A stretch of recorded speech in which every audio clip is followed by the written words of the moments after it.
Anasuya versus రాశి గారి controversy గురించి మనం మాట్లాడే కంటే ముందు ఫెమినిస్టుల గురించి తెలుసుకుందాం. అండ్ ఫెమినిస్టుల కంటే తెలుసుకునే ముందు ఫేక్ ఫెమినిస్టుల గురించి మాట్లాడుకుందాం. సో ఈ ఫేక్ ఫెమినిస్టులు ఎవరు, మార్కెట్లో ఎంతమంది ఉన్నారు, అసలు వీళ్ళకి ఫెమినిజం అంటే ఏంటో తెలుసా, లేదా జస్ట్ ట్రెండింగ్గా ఉందని చెప్పి నేను కూడా ఫెమినిస్టులు అని చెప్పుకొని బతికేస్తున్నారా, మనం అలాంటి ఫేక్ ఫెమినిస్టులని ఫాలో అవుతూ మనం బతికేస్తున్నామా, అసలు దీనికి పీరియడ్ ఫుల్ స్టాప్ అనేది ఉండదా? అకార్డింగ్ టు యూ రాంబాబు, మిమ్మల్ని అడుగుతున్నా, ఫెమినిజం అంటే ఏంటి, ఒక ఫెమినిస్ట్ అంటే ఏంటి, వాళ్ళు ఏం చేయాలి, బట్ వాళ్ళు ఏం చేస్తున్నారు, మనం ఏం చేస్తున్నాం అనే అంశం గురించి చాలా క్లియర్గా ఇంట్రెస్టింగ్గా మాట్లాడబోతున్నా. సో మీకు వీడియోలో యాడనేస్తే అది లైక్ చేయండి, మీ ఒపీనియన్ మాత్రం బలంగా కామెంట్ చేయండి, సబ్స్క్రైబ్ చేయకపోతే ఎక్కడ నచ్చితే అక్కడ it's worth to subscribe Pawan raw talks. So welcome to Pawan raw talks. మేరా నామ్ పవనే. ఈ దేవర కథ ఎక్కడ మొదలైంది అంటే శివాజీ గారు మొదలుపెట్టారు. ఆయన మొదలుపెట్టిన తర్వాత ఆయన ముగించేశారు, ఆయన సారీ చెప్పేశారు, ఆయన సినిమా కూడా రిలీజ్ అయిపోయింది, సూపర్ డూపర్ హిట్ అయిపోయింది, వెరీ గుడ్. కానీ అది మెల్లిమెల్లిగా పాకిరి ఎవరెవరి దగ్గరకు వెళ్ళి చివరికి హిపోక్రైట్స్ అలాగే ఫేక్ ఫెమినిస్టులు బయటపడుతున్నారు. So coming back to the actual point, మిమ్మల్ని అడుగుతున్నా పిల్లలు అండ్ రాంబాబులు, బీపీలు తెచ్చుకున్న రాంబాబులకు అడుగుతున్నా, ఫెమినిజం అంటే ఏంటి ఆర్ ఫెమినిస్ట్ అంటే ఏంటి? చాలామందికి తెలియని విషయాలు ఏంద్రా అంటే, ఒక ఫెమినిస్ట్ అంటే it applies only to female gender అనుకుంటున్నారు. అట్లా ఉంది మన సమాజం. అంటే ఫెమినిస్ట్ మీనింగ్ కూడా తెలియట్లేదు, అసలు ఫెమినిస్ట్ అంటే ఎవరో కూడా తెలియట్లేదు. ఫెమినిజం అయినా ఫెమినిస్ట్ అయినా అసలు కోర్ కాన్సెప్టే both men and women are equal, both men and women are same అనే చెప్పే ప్రయత్నమే అది. సో ఒక నిజమైన ఫెమినిస్ట్కి జెండర్ డిస్క్రిమినేషన్ ఉండదు.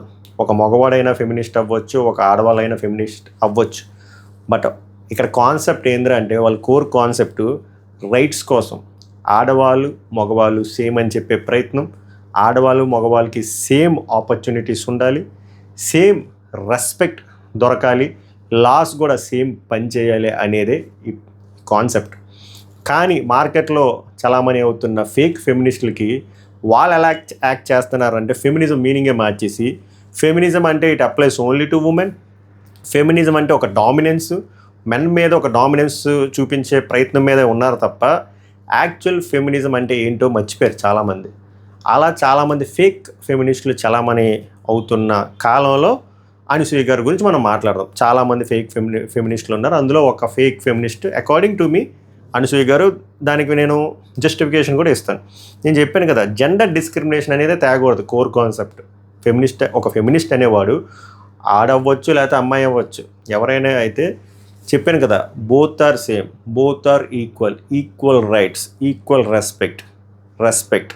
ఈ లైన్ గుర్తుంచుకోండి, ఈక్వల్ రెస్పెక్ట్. సో ఇప్పుడు మనం దేవర కథకి వెళ్దాం. శివాజీ గారు మాట్లాడారు, ఆయన కోర్ కాన్సెప్ట్ రైట్ అయినా కానీ usage of words, choice of words కరెక్ట్గా లేకపోవడం వల్ల గట్టిగా బ్యాక్ ఫైర్ అయ్యింది. ఆయన అపాలజైజ్ చెప్పారు, దాన్ని యాక్సెప్ట్ చేశారు, ఆయన పని ఆయన చేసుకుంటూ వెళ్ళిపోయారు. తర్వాత సంబంధం లేని ఫేక్ ఫెమినిస్టులు రెస్పాండ్ అయ్యారు. అందులో one of the top fake feminist ఎవరైనా ఉన్నారు అంటే, according to me, it's only my opinion, personal opinion, Anasuya గారు. ఆమె ఎందుకు రియాక్ట్ అయ్యారు అంటే, ఆమె అర్జెంటుగా నేను కూడా బతికే ఉన్నాను ఆర్ నేను కూడా ట్రెండ్ అవ్వాలి అనే అంశంలోనే రియాక్ట్ అయ్యారు తప్ప, ఆమె అసలు యాక్చువల్గా జరుగుతున్న పాయింట్కి ఆమె మాట్లాడుతున్న దానికి అసలు సంబంధమే లేదు. ఒకవేళ సంబంధం ఉంటే ఆమె రియాక్ట్ అయ్యే పద్ధతి అది కాదు.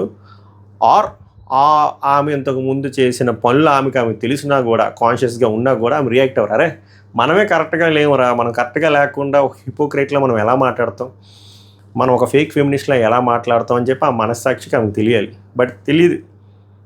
ఆమె ఎలా మాట్లాడుతున్నారంటే శుద్ధపూసలాగా ఆడవాళ్ళ స్వేచ్ఛ గురించి, ఆడవాళ్ళ రెస్పెక్ట్ గురించి ఆమె మాట్లాడుతున్నట్టు కటింగ్ ఇచ్చి my wish, my body, my wish, my close అంటూ మాట్లాడారు. సో అప్పుడు పిల్లల కోపం వచ్చి డేటా అంతా లాగి, అసలు ఎవరు ఈవిడ అనసూయ గారు, ఈమెంత స్ట్రాంగ్ ఫెమినిస్ట్లా మాట్లాడుతున్నారు కదా, రెస్పెక్ట్ అని మాట్లాడుతున్నారు, రెస్పెక్ట్ టువర్డ్స్ ఉమెన్ అని మాట్లాడుతున్నారు కదా. గతంలో ఈమె ఏం చేశారు అని చెప్పి చూస్తే చాలా చేశారు. ఆ చాలా చేసిన దాంట్లో చాలా సంవత్సరాలు ఒక ఎంటర్టైన్మెంట్ కామెడీ అనే పేరు మీద క్రింజ్ నడుపుతున్న ఒక ఎంటర్టైన్మెంట్ షోలో ఈమె యాంకర్ కింద చేశారు. యాంకర్ కింద చేసినప్పుడు హైపర్ ఆది, ఈ పేరు గుర్తుంచుకోండి, హైపర్ ఆది ఒక వల్గర్ లైన్ మాట్లాడితే, రాశిగారి ఫలాలు అని మాట్లాడితే, ఈ ఫేక్ ఫెమినిస్ట్ అంటే ఏం చెప్పాను, రెస్పెక్ట్, ఎస్పెషల్లీ రెస్పెక్ట్ అనేది ఇంపార్టెంట్. ఆడవాళ్ళకి రెస్పెక్ట్ తగ్గుతున్నప్పుడు అటుపక్క తగ్గించే మాటలు మాట్లాడిన ఒక మగవాడు ఒక ఆడవాళ్ళ రెస్పెక్ట్ని తగ్గిస్తూ మాట్లాడుతున్నప్పుడు అటుపక్క ఇంకొక ఫెమినిస్ట్ ఉన్నప్పుడు ఆ ఫెమినిస్ట్ ఏం చేయాలి? అరే రాంబాబు, ఈ పదం బాలేదు, ఇది స్కిట్ అయినా కామెడీ స్కిట్ అయినా ఇందులో నా క్యారెక్టరు చదువు తెలుగు రాని క్యారెక్టర్ అయినా సరే కూడా నాకు కాన్షియస్గా నాకు తెలుగు వచ్చు కాబట్టి, ఎందుకంటే నా కెరీరే నేను న్యూస్ రీడర్ కింద నేను మొదలుపెట్టాను కాబట్టి అక్కడ ప్రాంప్ట్లో కూడా తెలుగులోనే వేసుకొని దొప్పించుకుంటారు కాబట్టి నాకు నువ్వు మాట్లాడుతున్న మాటలు నాకు అర్థమవుతున్నాయి. అది తప్పు. జనరలైజ్డ్గానే ఒక ఉమెన్ మీద ఇలాంటి కుళ్ళు జోకులు వేయడం రాంగ్, ఆబ్జెక్టిఫైయింగ్గా. అలాంటిది మనం డైరెక్ట్గా ఒక లేడీ గురించి ఇలా మాట్లాడడం రాంగ్ అని చెప్పి ఆమె అక్కడ నుంచి బయటకు వచ్చేయాలి స్కిట్ చేయకుండా. కానీ ఆమె స్కిట్ చేశారు, పగలబడి నవ్వారు, అక్కడ ఉన్న సోకాల్ జడ్జిలు కూడా నవ్వారు, పబ్లిష్ అయిపోయింది. ఇప్పుడు కట్ చేస్తే 3 ఏళ్ళ తర్వాత ఈమె వచ్చేసరికి ఆడవాళ్ళ స్వేచ్ఛ గురించి, ఆడవాళ్ళ రెస్పెక్ట్ గురించి ఈమె ఎలా మాట్లాడతారు? ఇదే పర్సను ఒక రాశి గారి మీద అంత ఆబ్జెక్టిఫైయింగ్గా అంత నాన్సెన్స్ హైపరాది మాట్లాడుతున్నప్పుడు అక్కడ ఖండించాలి కదా. ఎందుకు ఖండించలేదు? దానికి హిపోక్రైట్. ఈ హిపోక్రైట్స్ని ఏమనాలి? హిపోక్రైట్స్ అని తెలుసు కదా మీకు, చెప్పింది ఒకటి చేసేది ఒకటి, వారు చేసేది ఒకటి చెప్పింది ఒకటి. ఒక లెటర్ రాశారు, అపాలజీస్ లెటర్. ఎందుకు రాశారు అంటే ఈమె 3 ఏళ్ళ క్రితం ఈ మాట్లాడిన స్కిట్ ఇప్పుడు సర్క్యులేట్ అయ్యి రాశి గారి దగ్గరికి వెళ్ళింది. ఆబ్వియస్గా ఆమె మనోభావాలు దెబ్బతింటాయి. ఆమె నాకు నచ్చిన విషయం ఏంటంటే చాలా పద్ధతిగా బార్డర్ దాటకుండా ఆమె ఒక రియల్ ఫెమినిస్ట్లా మాట్లాడారు. Who supports both men and women, both should be same, both are equal and both should get equal respect. అక్కడ ఆమె రెస్పెక్ట్ దెబ్బతిన్నారు కాబట్టి ఆమె ఆ విషయం మీద ఖండించారు గట్టిగా. అప్పుడు ఈ ఫేక్ ఫెమినిస్టులు అందరూ గట్టిగా ఎక్స్పోజ్ అయ్యి ఇప్పుడు మధ్యకి రియాక్ట్ అవ్వకపోతే కష్టమైపోద్ది కదా. ఒక లెటర్ హెడ్ మీద మంచి కాంటెంట్ రాసి పబ్లిష్ చేసిన దగ్గర నాకు నచ్చని విషయం ఏంటంటే, అర్థం కాని విషయం ఏంటంటే, అపాలజీస్ చెప్తూ నేను ఆడవాళ్ళ స్వేచ్ఛ గురించి నేను ఫైట్ చేస్తుంటే నా మీద హేటెడ్తో కొంతమంది ఆ వీడియోని సర్క్యులేట్ చేస్తున్నారు. 3 years బ్యాక్ జరిగింది. అప్పుడు నాకు అంత పవర్ లేదు, నేను ఆ స్కిట్ చెయ్యను, బయటకు వచ్చేస్తాను, పవర్ లేదు. ఆరు మాడిఫై చేస్తే నేను చెప్తే మాడిఫై చేసేంత నాకు పవర్ లేదు. అండ్ నేను అందులో చేసిన క్యారెక్టర్ ఒక తెలుగు రాని క్యారెక్టర్ కాబట్టి అలా చేశాను అని చెప్పి ఆమె జస్ట్ వేయించుకున్నారు. చూసారా, అది ఇంకా వర్స్ట్గా ఉంది. నేను మళ్ళీ చెప్తున్నాను, క్యారెక్టర్కి అక్కడ చేస్తున్న క్యారెక్టర్కి తెలుగు రాదు, బట్ మీకు తెలుగు వచ్చు కదా. మీరేమంటున్నారు, 3 ఏళ్ళ క్రితం నాకు అంత పవర్ లేదు అంటే పవర్తో ఏంటి సంబంధం? సెల్ఫ్ రెస్పెక్ట్తో సంబంధం కదా. పోనీ పవర్ గురించి కూడా మాట్లాడుకుంటే 3 ఏళ్ళ క్రితమే కదా మీరు మంచి ఇంకా లైమ్ లైట్లో ఉన్నారు. పుష్ప రిలీజ్ అయింది, దాని ముందు రంగస్థలం చేశారు, ఇంకా అప్పుడే కదా మీరు ఇంకా ట్రెండింగ్లో ఉన్నారు. మీకు ఎంతసేపు చెప్పండి, అది ఈ లైన్ బాగాలేదు, ఇది మార్చుదాం, చూడడానికి చాలా చిరాగ్గా ఉంది, వినడానికి కూడా చాలా చిరాగ్గా ఉంది, యాజ్ ఎ ఫెమినిస్ట్ నేను ఒప్పుకోను, ఆడవాళ్ళ రెస్పెక్ట్ కంటాను అది ఏది ఎక్కువ కాదు అని చెప్పి అక్కడ ఆపేరా? ఆపలే. దిస్ ఇస్ కాల్డ్ హిపోక్రసీ కదా. ఇప్పుడు ఆమె కటింగ్ ఎలా ఇస్తున్నారంటే, నాకు అప్పుడు పవర్ లేదు, నాకు అప్పుడు అంత లేదు, నేను అప్పుడు అంత పెద్ద వ్యక్తిని కాదు, అండ్ నా క్యారెక్టర్ కూడా నేను ఇలా చేశాను అలా చేశాను అని చెప్పి ఇప్పుడు కూడా సమర్థించుకుంటున్నారు. కానీ నేను చేసిన తప్పు అని అపాలజీస్ చెప్తున్నారా? వీళ్ళని ఏమనాలి? ఫేక్ ఫెమినిస్ట్ అనాలా, హిపోక్రైట్స్ అనాలి, ఇంకేమనాలి? చెప్పండి, మీరే చెప్పండి. అండ్ మీకు యాక్చువల్ కాన్సెప్ట్ చెప్తున్నా. ఇప్పుడు జస్ట్ ఏదో ఒక వీడియో బయట మీకు ట్రెండింగ్ అవుతుంది. ఆ దిక్కుమాలి షోలో కొన్ని 100 జోకులు ఆడవాళ్ళ మీద వేశారు, సెక్షువల్ కాంటెంట్ మీద. అప్పుడు పగలబడి నవ్విన వ్యక్తుల్లో వన్ ఆఫ్ ద వ్యక్తి ఈ అనసూయ గారు. ఈమె నిజంగానే ఒక ఫెమినిస్టు, ఆడవాళ్ళ స్వేచ్ఛ, ఆడవాళ్ళ రెస్పెక్టే కోరుకుంటే అది ఆబ్జెక్టిఫైయింగ్గా ఉంది అని చెప్పి అక్కడి నుంచి వాకౌట్ చేసుకుని వచ్చేయాలి తప్ప, నేను తర్వాత ఆ రీజన్ వల్లే నేను వాకౌట్ చేస్తానని చెప్తారు. చూసారా, మీకు అన్నేళ్ళు ఎందుకు వెండి పట్టింది? మీకు రెమ్యూనరేషన్ వర్కౌట్ అవ్వక వాకౌట్ చేశారా, లేకపోతే ఆబ్జెక్టిఫైయింగ్గా ఉంది, ఉమెన్స్ మీద ఆబ్జెక్టిఫైయింగ్ ఉంది, వల్గర్గా ఉంది, ఉమెన్ని డిస్రెస్పెక్ట్ఫుల్గా బ్యాడ్ లైట్లో చూపిస్తున్నారని వచ్చారా? ఒకవేళ మీకు అలానే అనిపిస్తే షో స్టార్టింగ్ నుంచి అలాగే ఉంది కదా cringe content.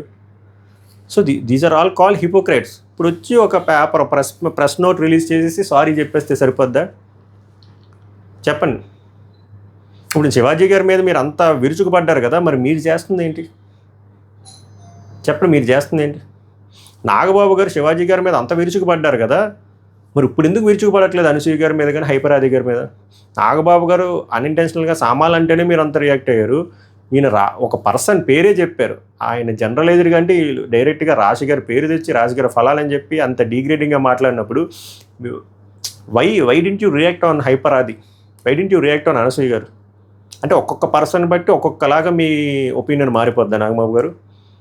So according to me all these people are hypocrites and fake feminist. మీరు మార్కెట్లో మేము ఫెమినిస్టులు, మేము ఆడవాళ్ళ కోసం పోరాడతాం, ఆడవాళ్ళ స్వేచ్ఛ మాకు ఇంపార్టెంట్ అనే కటింగ్లు ఇవ్వచ్చు సార్.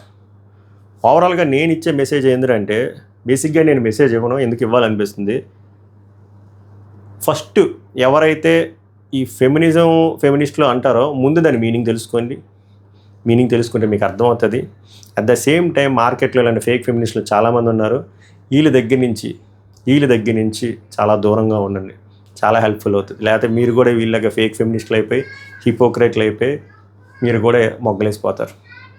ఓవరాల్గా ఇందులో నీతి ఏంటంటే, stay safe from these fake feminist. सबको नमस्कार, धन्यवाद है.